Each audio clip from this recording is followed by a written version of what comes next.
These are Alabama's serial killers. Donald Broadnax, after being found guilty and given a 99-year prison sentence for shooting and killing a friend in Birmingham, Alabama in 1977, he was put on work release in 1996 and went on to kill his wife and her grandchild.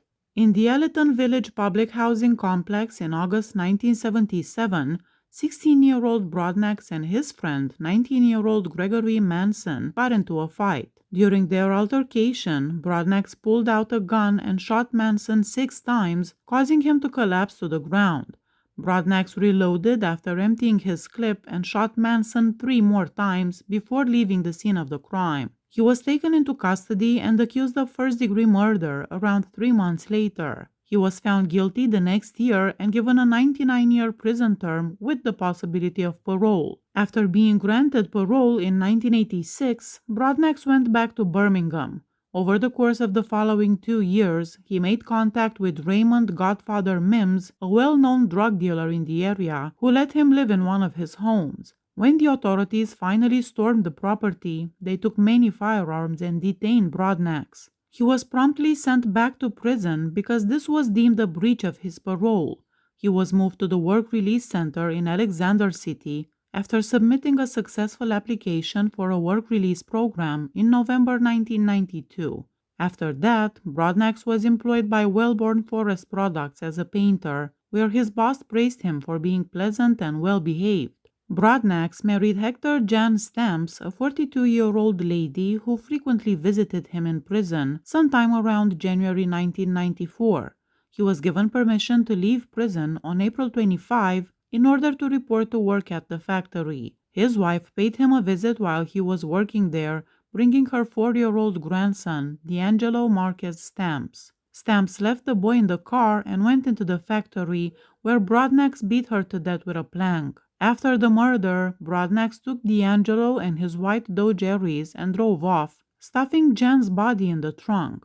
Broadnax then drove to a remote area of Elleton Village, where he dragged D'Angelo out of the car and fatally beat him. Then he parked the car in front of an empty house and shoved the boy's body into the trunk. After that, Broadnax got a ride to the Work Release Center, where he tried to conceal his boots and bloody uniform under his bed. 2 other prisoners discovered the outfit and informed the guards, who took Broadnax into custody right away.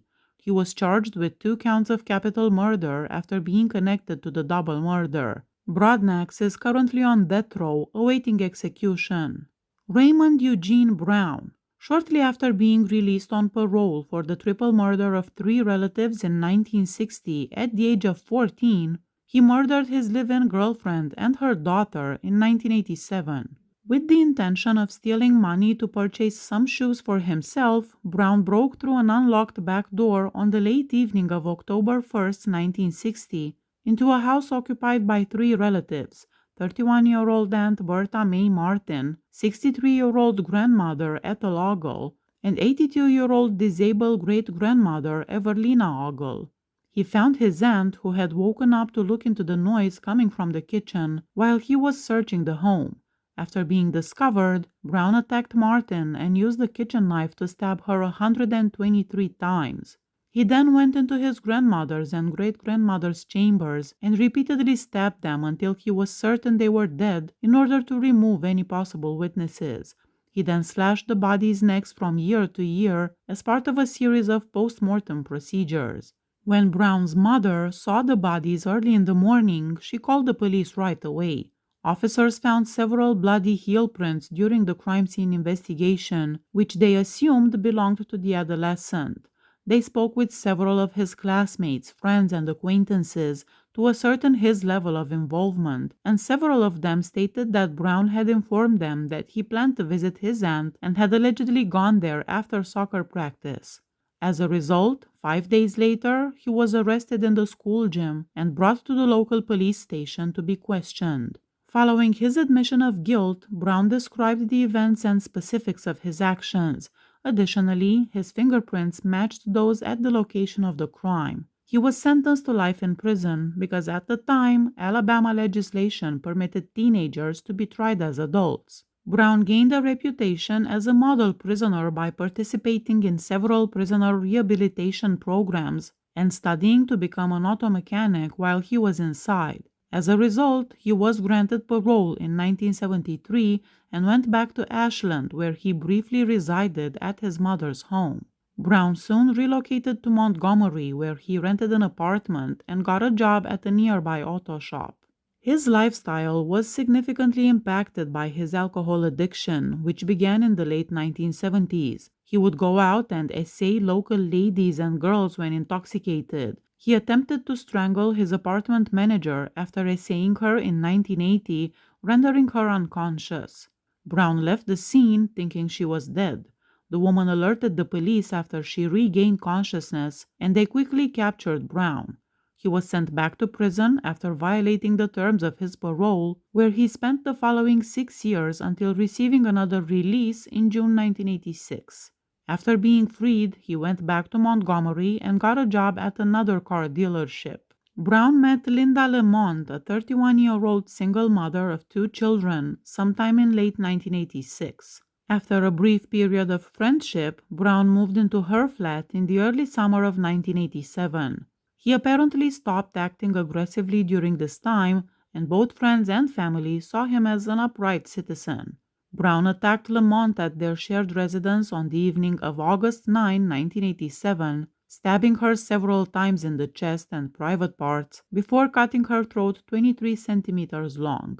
After that, he cut her abdomen open, creating an incision that was 69 centimeters long and ran from her lower neck to the right side of her private area. He then entered her daughter Sheila Smokes' bedroom, where he essayed her and repeatedly stabbed her in the chest, throat, and abdomen, leaving the murder weapon in her body. Sheila Smoke was just 10 years old. Aaron, Lamont's 6-year-old son, who was in the same house at the time of the murders, was unharmed. When he was done, Brown used the Polaroid camera to take a picture of Lamont's body and pinned it to the room's TV screen. He then scattered playing cards over the bodies and left a piece of paper with the names of his victims and the word "me" inscribed on it. The bodies and Aaron were discovered in Lamont's home by her parents after she failed to show up for work and her kids for school. When Lamont's ex-husband David was questioned by police during the investigation, he informed them that Brown was at the house when he brought Aaron over. Brown was placed on a wanted list based on his testimony, as well as evidence found at the crime site that suggested he was guilty. He was sentenced to death on May 13, 1988. He waited to be executed for 20 years, and that never happened. In 2008, he died while on death row. Please hit that subscribe button if you like my channel. See you next time. Bye bye.